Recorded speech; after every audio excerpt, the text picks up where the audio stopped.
My multimillionaire landlord thought a designer trench coat at 3 o'clock a.m. would hide the fact that he just maliciously destroyed my life's work. Most people would have begged a lawyer for help. But an untouchable tycoon writes off small claims. Lawsuits like bad lunches. What happens when a quiet tenant spends 90 days living off cold coffee and spite to uncover the one fatal discrepancy that defaults a $20 million portfolio overnight?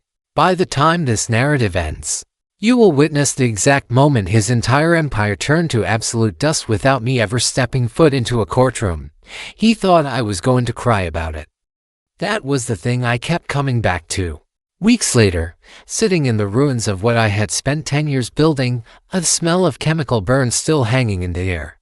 The soil black and wrong in a way that had nothing to do with weather. He thought I was going to file a complaint, maybe cry to a lawyer, maybe just quietly pack my things and disappear like all the others.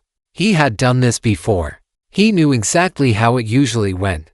He had absolutely no idea who he was dealing with. This story, as originally shared on Reddit, is told entirely from one person's perspective. But I want you to stay with me here because what I am about to walk you through is not just a story about a garden. It is about what happens when someone who has spent years treating people like obstacles finally encounters the one person who does not fold. To understand how we got here, I need to take you back to where this all started. My name does not matter. What matters is this: I was a tenant for almost a decade in a property owned by a man I will call Marcus.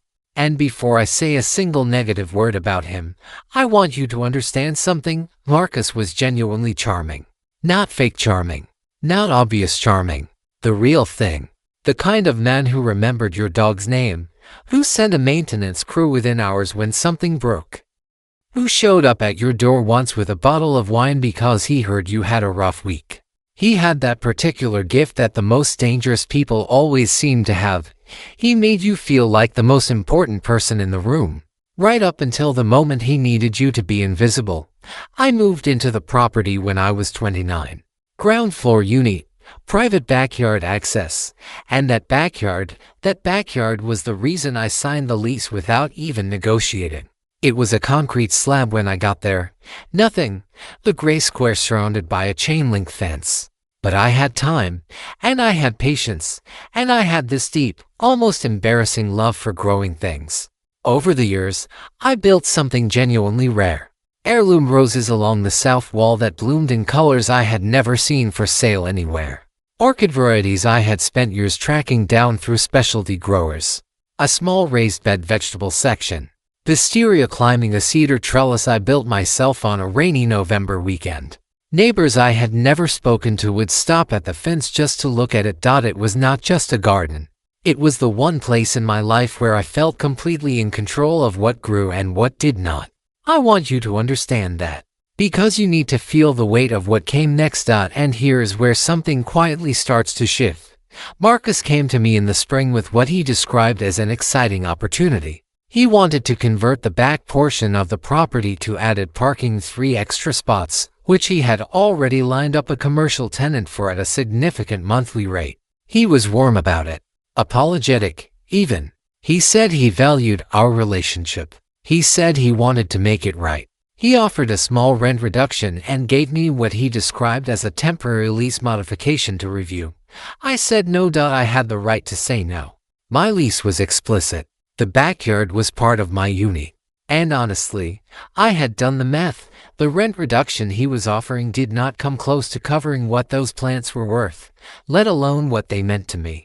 I told him I appreciated the offer, that I was not interested, and that I hoped we could move forward without any friction. He smiled. That particular smile of his, the one that barely moved his eyes. And he said, "Of course. I completely understand." That smile. I would think about that smile for months. And get this, nothing happened for almost 3 weeks. No pressure. No follow-up. Marcus even waved at me from his car one afternoon like nothing had ever been discussed. I started to relax. I thought maybe he had just moved on, found another solution, let it go.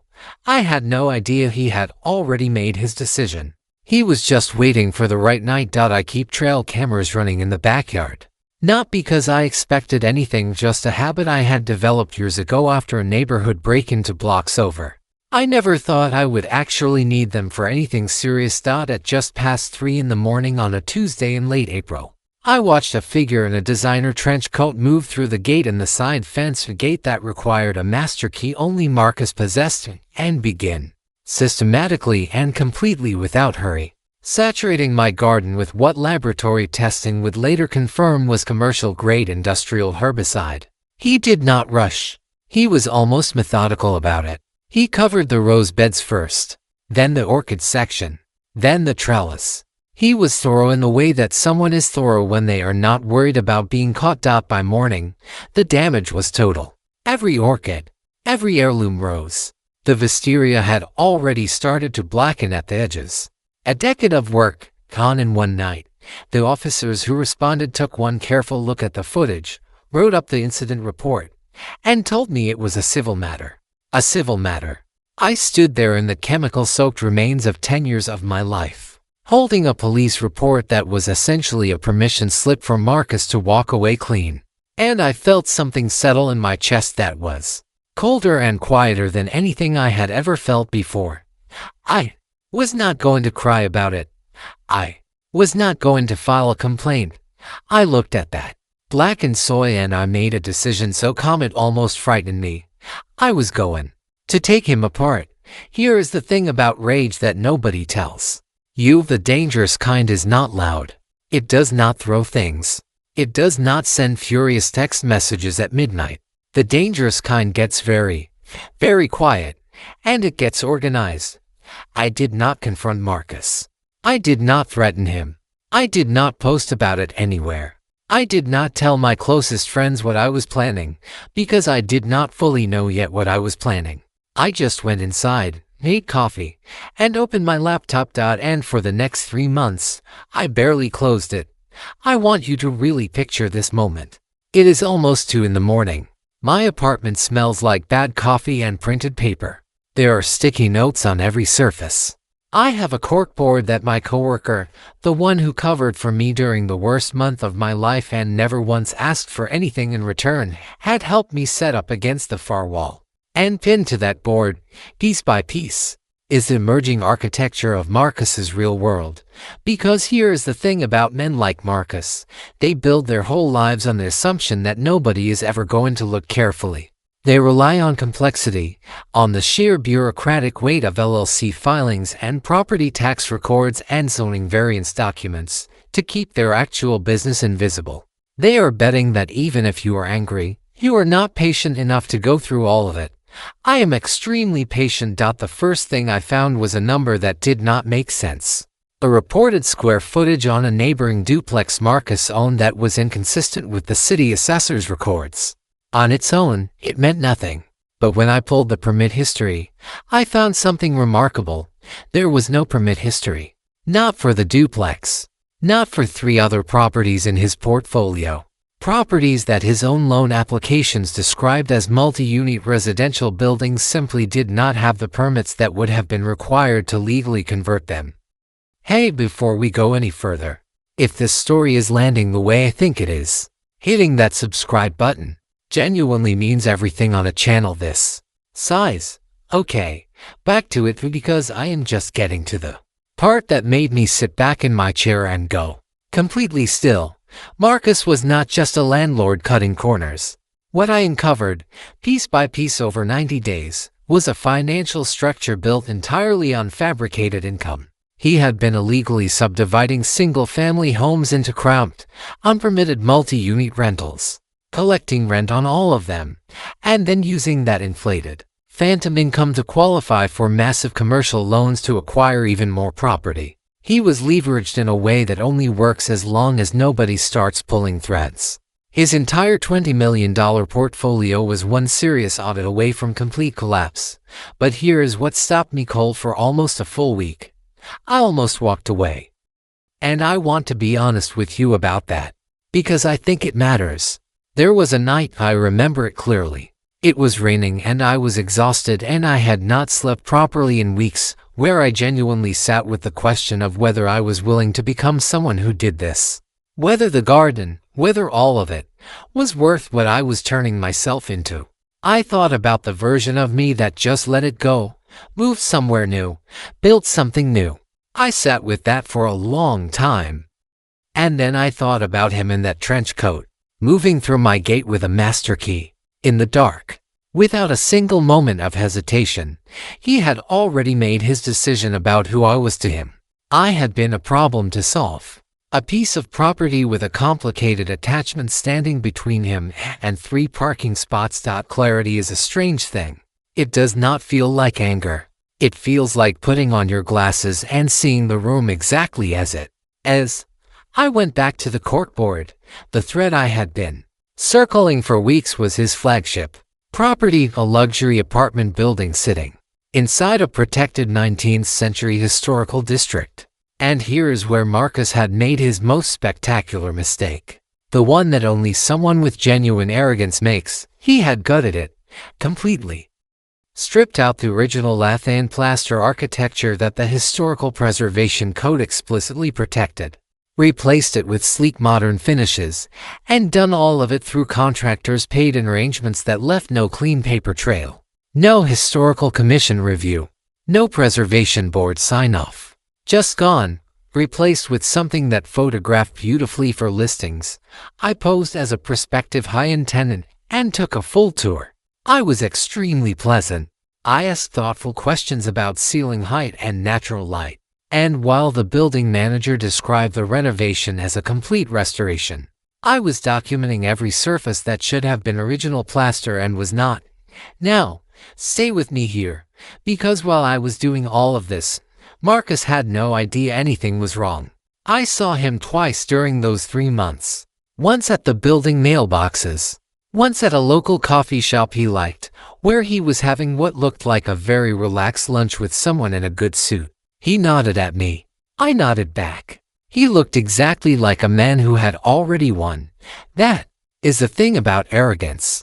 At that scale, it does not leave room for the possibility that the person you dismissed is the one sitting across from you in a coffee shop. Having already finished the thing that is going to end you, I spent 2 weeks on the dossier. 50 pages. Timestamped photographs cross-referenced with the original architectural survey from the Historical District Registry. His own loan application blueprints, which I had pulled through a legitimate public records request.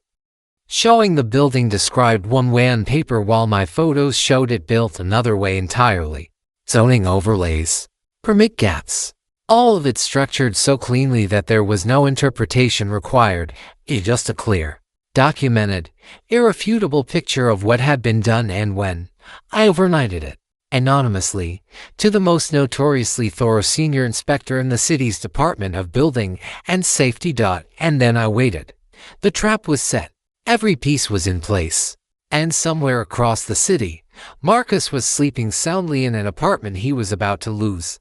I want to be precise about what happened next, because the timeline matters. 40-8 hours after I sent that package, not a week, not a month. 48 hours I was standing at my kitchen window with a cup of coffee when I got a text from a neighbor who lived 2 blocks from the flagship building. She just sent me a photo. No caption, no context, just a photo. 6 city vehicles, parked in a line outside the brass front doors. I set my coffee down. I sat with that image for a long moment.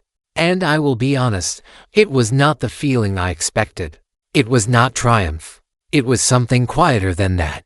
The feeling of a breath you did not know you were holding finally releasing. The city moved fast. Giant neon red notices went up on the building within hours. A condemned, stop work, the works. Not just one notice, multiple. The kind of public, visible administrative action that the people who financed Marcus's empire could see from across the street. And those compounding daily fines, they did not just slow his cash flow. In the economic climate he was operating in, they choked it completely. But here is what Marcus did not know about his own loan agreements. Because men like Marcus tend to sign documents with absolute confidence and read them with considerably less care. Buried deep in his mezzanine lending contracts were what the financial world calls bad boy clauses.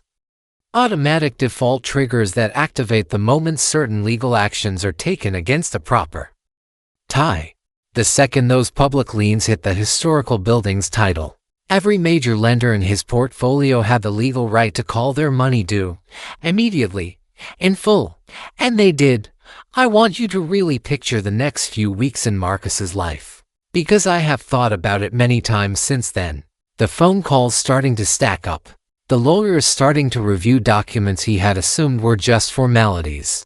The financing partners he had cultivated over 15 years starting to quietly distance themselves. The realization, arriving not all at once but in pieces, first as a vague unease, then as something colder, that his carefully constructed empire was not a building at all. It was a weight, perfectly balanced, that had just lost its foundation. I quietly passed a comprehensive list of his unpermitted properties to a local tenants' rights organization. I want to be clear about why those buildings had real people living in them. People paying rent for units that were not legally what they had been told they were. In some cases with genuine safety concerns that had never been addressed. Those tenants deserved to know. What they did with that information was entirely their own decision.